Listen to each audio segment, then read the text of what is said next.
Bonjour, mesdames et messieurs les députés. Merci de votre invitation pour pouvoir échanger sur la rentrée scolaire.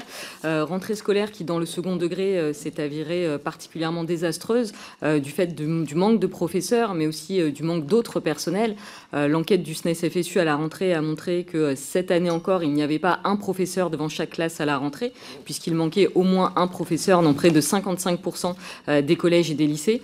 Mais chose que nous avons pu regarder de manière plus fine, ce sont bien les équipes entières qui n'étaient pas complètes, puisque les équipes éducatives et pédagogiques étaient incomplètes dans près de 73% des collèges et des lycées. C'est un véritable signal d'alerte quand on sait qu'il y a de nombreux enjeux. Je pense particulièrement à l'inclusion, avec là aujourd'hui le manque d'AESH, ou encore la difficulté à traiter la question de la santé mentale, avec le manque de psychologues de l'éducation nationale. C'est une rentrée aussi compliquée pour les personnels en raison d'une véritable crise de sens de nos métiers. On a de plus en plus de collègues qui nous sollicitent sur des questions de démission. Et là aussi, nous avons pu objectiver les choses puisque nous avons montré que sur ces 2 dernières années, près de 2/3 de nos collègues ont pensé à démissionner. Ce sont autant de signaux qui montrent la crise profonde de nos métiers, qui est bien évidemment multifactorielle, et sur lesquels nous attendons maintenant, depuis plusieurs années, de trop nombreuses années, des réponses politiques. Je pense bien évidemment à la question des salaires. Il faut rappeler qu'entre 2020 et 2024, le point d'indice a augmenté de 5%, quand l'inflation a augmenté de 15%, et qu'aujourd'hui, les enseignants en fin de carrière gagnent l'équivalent de 2,3 fois le SMIC, qu'en 1989, ils gagnaient l'équivalent de 3,5 fois le SMIC.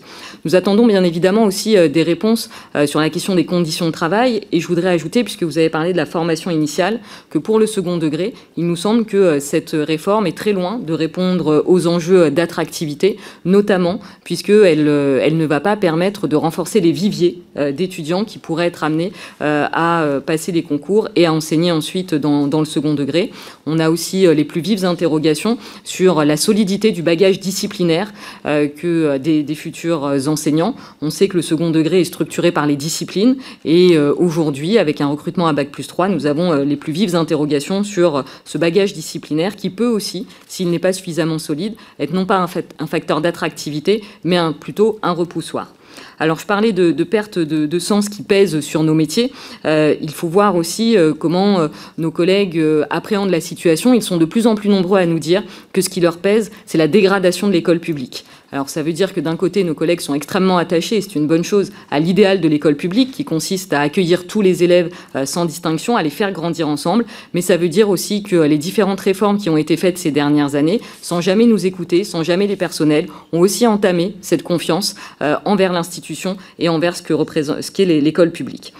Alors, je voudrais aussi dire un mot, mais on y reviendra peut-être un peu plus tard, sur le glissement des métiers qui contribue aussi à la perte de sens des métiers. La façon dont, par exemple, au-delà du métier de professeur, le métier de psychologue de l'éducation nationale et de CPE voit petit à petit ces missions glisser vers autre chose que le cœur du métier. Je pense notamment au CPE qui voit s'éloigner la dimension éducative au profit d'une dimension plus répressive, qui n'est pas le cœur de leur mission.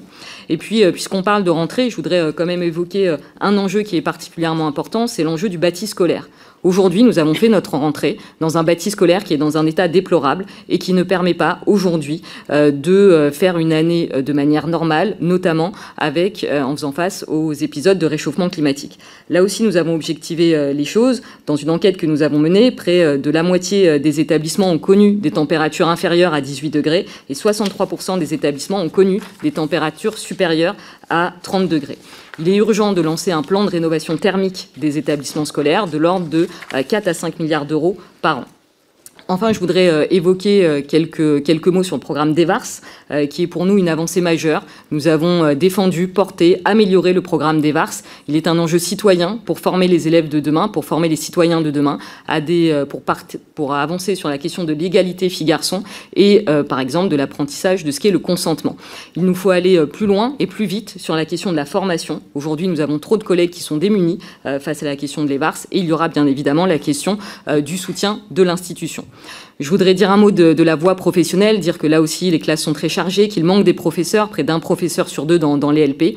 Et en ce qui concerne la réforme du bac pro, le bilan est désastreux là aussi, un absentéisme qu'on avait prévu et les aménagements qui ont été annoncés ces dernières semaines ne sont pas suffisants. Ils ne font que finalement entériner la situation que nous avons connue l'année dernière. Il faut donc revenir sur cette réforme et laisser du temps aux élèves pour pouvoir gérer leurs apprentissages et pour progresser. Et je terminerai dirais, sur ce point-là. Nous avons besoin de temps pour nos élèves, nous avons besoin de considération, nous avons besoin d'écoute et de revalorisation.